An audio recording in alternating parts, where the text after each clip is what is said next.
siamo in un ambito agroalimentare. Allora, prima una riflessione, ecco, quanto conta l'agroalimentare in generale sugli equilibri politici internazionali? Conta moltissimo, basti pensare che insomma, i popoli che poi non hanno da mangiare tendono a fare anche la rivoluzione, senza andare troppo lontano nel tempo, ma i casi nella storia sono innumerevoli. Nel 2011 l'inizio delle cosiddette primavere arabe fu scatenato in Tunisia dal prezzo del pane e più o meno è successo lo stesso anche in Egitto. Quindi l'effetto che ha la questione agroalimentare sulle vicende internazionali è enorme. Prendiamo la stessa Cina, che ha 1 miliardo e 300 milioni di abitanti, una parte di questi ancora fatica a sfamarsi. Il fatto che la Russia si riposizioni con questa guerra verso la Cina vuol dire per la Repubblica Popolare maggiore disponibilità di grano e maggiore possibilità di sfamare la sua popolazione, con tutto ciò che questo comporta. Quindi, parafrasando, ci sono ancora le guerre dell'acqua, intendendo dire per i territori. Ci sono sempre state e ci saranno sempre. Le guerre per le risorse sono una parte delle guerre. Spesso ci appaiono anche come quelle più importanti, non lo sono sempre, a volte le guerre si fanno anche soltanto per questioni territoriali, per potenza, per puro potere. La cosa preoccupante sono i costi delle materie prime sono aumentati tantissimo, l'indice di aumento delle materie prime da aprile del 2021 a maggio del 2022 è cresciuto di un 72%. Diciamo che il prezzo delle macchine agricole, dei trattori, è aumentato mediamente molto meno, stimiamo da un 7 a un 15%, da un 8 a un 15% in questo anno, perché le nostre macchine sono tecnologiche, hanno un valore aggiunto molto elevato. La cosa che ci preoccupa di più è essenzialmente il reddito agricolo che da una parte ha avuto un'impennata di ricavi perché le derrate alimentari sono più care, e lo guardiamo anche nel carrello della spesa di tutti i giorni, dall'altra parte i fertilizzanti, i sementi, i fitosanitari, i chimici sono aumentati tantissimo. Per cui fino all'inizio di quest'anno l'azienda agricola guadagnava un pochino di più dell'anno prima, adesso comunque questa forbice si comincia a sottigliare. Con macchine agricole che costano un pochino di più temiamo un raffreddamento della domanda. Cercheremo di adottare tutte le misure necessarie per impattare meno sugli agricoltori questo necessario aumento dei costi, dei listini di vendita. Speriamo che esista un contributo da parte sia dell'Europa che dell'Italia attraverso i PNR e altre forme che comunque sono già attive sul mercato per essenzialmente aiutare l'agricoltore a produrre di più e produrre meglio. Però sembra che l'Europa non ci può dare una mano o non vuole.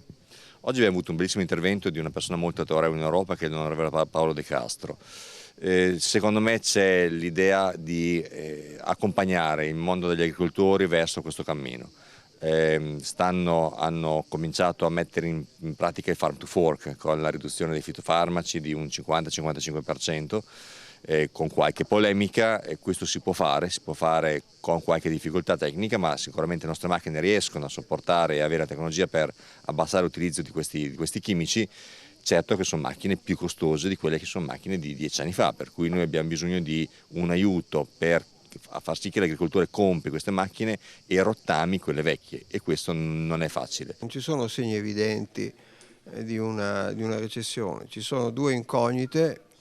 Una è una possibile escalation della guerra o delle sanzioni, che se arrivassimo a bloccare gli acquisti completamente di gas russo, allora probabilmente ci sarebbero razionamenti nei primi 12 mesi e questo potrebbe causare una recessione.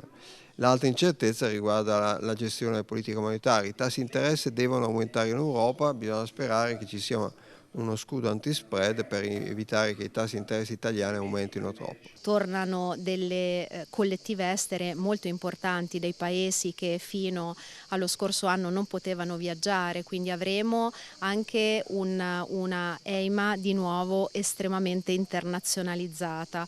Questo è un tratto distintivo della nostra rassegna che porteremo e svilupperemo anche con una parte istituzionale che ci supporta tantissimo in questa attività, l'ICE Agenzia, il Ministero degli Affari Esteri, con cui porteremo oltre 500 operatori ufficiali da 80 paesi.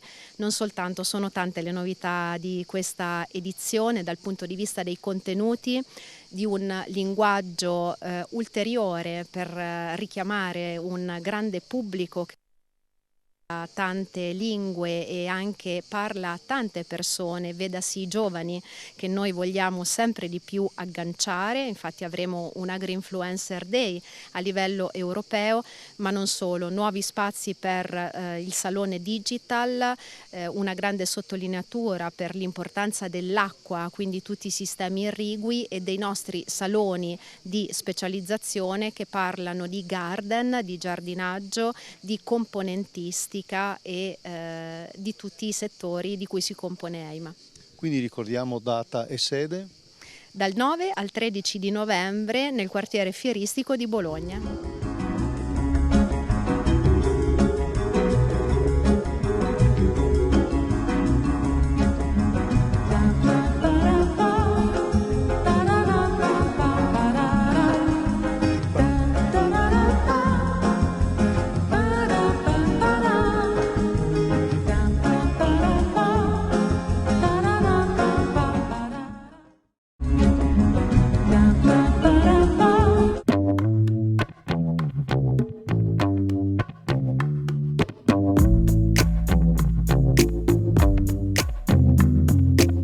Uno scrigno del bello e del buono, dalle ampie spiagge di Termoli, il suo bel borgo Svevo e il Duomo, ai Morales e le note aziende vinicole di Campomarino, e dalla spettacolare cripta di Santa Maria Maggiore di Guglionesi, ecco un piccolo viaggio nel Molise, nella tranquillità di una storia millenaria piena di valori artistici, culturali ed enogastronomici, a cominciare dai Morales e dal vino di Campomarino. Allora, la nostra azienda, Famiglia Di Giulio, ha circa 80 ettari di vigneti nel comune di Campomarino. Nasce all'inizio degli anni 60, la prima unità aziendale era di circa 40 ettari, poi nel 2000 ha raddoppiato questa superficie.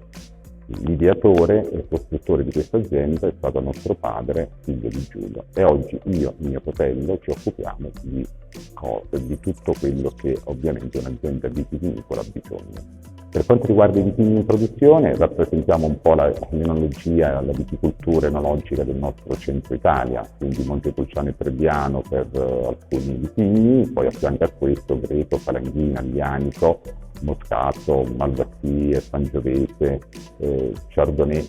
Abbiamo una piattaforma ampelografica aziendale abbastanza ampia. Quanto produciamo? Per quanto riguarda la bottiglia abbiamo circa una produzione di 200.000 bottiglie. Abbiamo anche una produzione di vino di alta qualità sfuso, ovviamente un'azienda di 80 ettari non si produce solo 200.000 bottiglie che viene messo sul mercato su altri canali. I vini che sono la nostra più importante produzione, denominata Gironia, con versione bianca, rossa e rosata, che è la DOC, la più storica di questo territorio a Biferno, che è rappresentata dai vitigni Montepulciano Aglianico nella versione rosso e rosato e nella versione bianca Trebbiano, Garganica e Malvasia.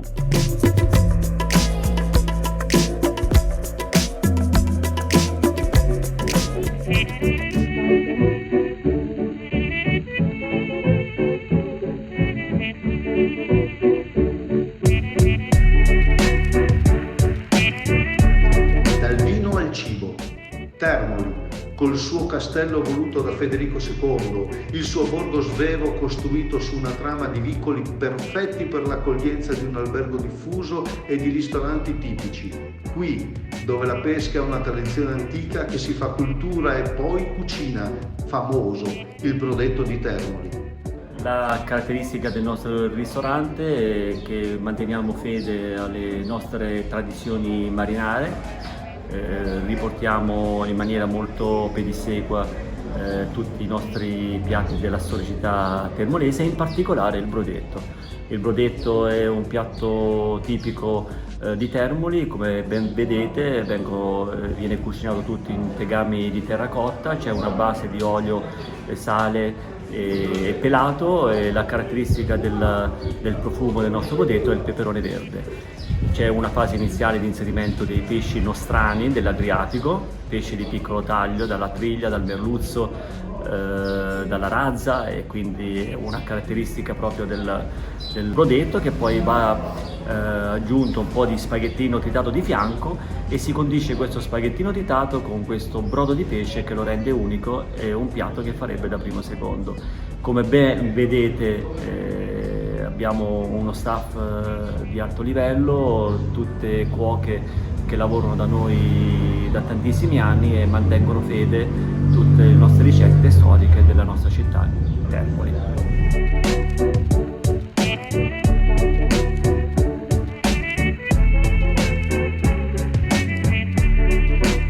Il nostro viaggio molisano nei dintorni di Termoli finisce a San Giacomo degli Schiavoni.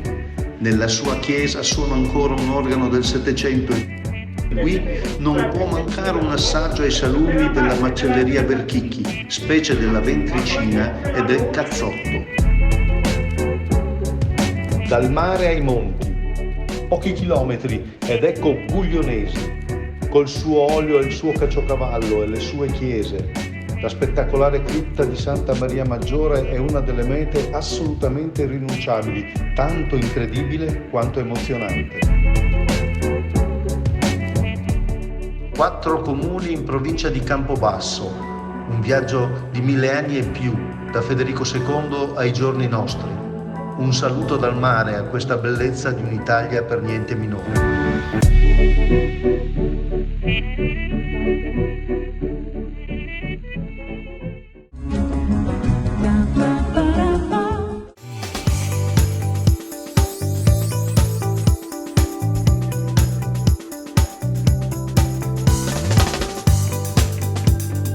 Quest'anno il centenario della bonifica, dell'Associazione delle Bonifiche Italiane, quindi allora vuol dire che siete moderni più che mai. Marzo 22 il Paese chiese ai consorzi di bonifica di far mangiare, sostanzialmente un Paese che usciva dalla guerra, aveva fame, voleva crescere, voleva ripartire. Oggi lo stesso problema, ma in un Paese che deve fare i conti con i cambiamenti climatici, con l'economia bellica, con la transizione ecologica. Noi siamo un soggetto assolutamente flessibile, in quanto un soggetto partecipato, sussidiario. Partiamo dal basso, conosciamo le criticità dei territori, di quelli che sono i protagonisti del territorio, abbiamo le competenze per mettere in piedi quelle che sono le risposte. Oggi però, ecco la flessibilità del sistema consortile, la necessità continuamente di adattarsi a quello che è il territorio e alle sue esigenze. Oggi c'è un problema, averci l'acqua da mettere in questa rete di distribuzione della risorsa, efficiente quanto vuoi, ma senza acqua non è una rete che è efficace. Il progetto Laghetti è la risposta vera, seria e concreta a una problematica: raccogliere l'acqua quando è troppa per averla a disposizione quando serve. Non siamo sott'acqua, siamo senza acqua e andiamo sott'acqua. Ci troviamo in una situazione critica, lo abbiamo visto, dal 2003 sempre di più i cambiamenti climatici hanno interessato le nostre zone. Ci troviamo in Veneto, che è una regione che ha fatto delle bonifiche, sicuramente il suo cavallo di battaglia, e dobbiamo dimostrare di essere ancora i primi proprio su questa tematica. I consorzi di bonifica che abbiamo in regione fanno un lavoro egregio, già con una serie di azioni che servono proprio per mitigare l'effetto del cambiamento climatico e per risparmiare acqua, però noi dobbiamo dare di più, dobbiamo entrare nel merito di quelle che sono le infrastrutture. 100 anni di bonifica, un passaggio anche qui a Padova, per dire che cosa? Per dire che dobbiamo essere sul pezzo perché oggi dobbiamo guardare avanti, pensare che il mondo non è più lo stesso e quindi dobbiamo pensare al nostro mondo, che è il mondo dell'agricoltura, il mondo dell'irrigazione e il mondo della sicurezza idraulica.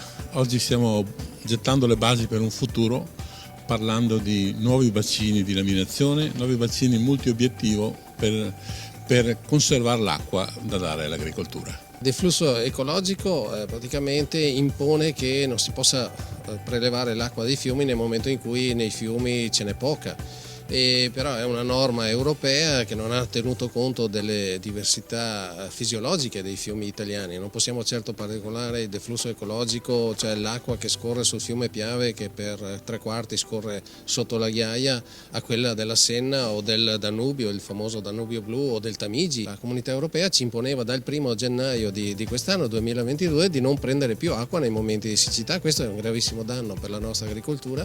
Siamo riusciti, grazie a un'unità politica, a bloccare tutto questo per altri 2 anni, per approfondire gli studi, per approfondire le ricerche. L'agricoltura è salva, la politica ha capito l'importanza finalmente dell'agricoltura, ha messo soldi a disposizione, oggi si tratta di investirle bene, soprattutto nella costruzione di invasi. Questi giorni in cui ci incontriamo, Università di Padova, con i consorzi di bonifica, con le amministrazioni locali, dovrebbero servire, e spero vivamente che servano, per trovare un momento di collaborazione comune, per trovare una soluzione insieme, quindi ricerca scientifica e ricerca applicata nel territorio, per risolvere molte di queste problematiche. Questi sono gli uomini, le persone, le donne. Ci sono gli uomini, c'è un dato che ho letto recentemente, insomma, per aggiornarmi un po', 230.000 chilometri di canali consorziali sono stati costruiti nel corso degli anni e, come ai miei studenti insegno, bisogna avere un riferimento, si tratta di 5,7 volte la circonferenza della Terra.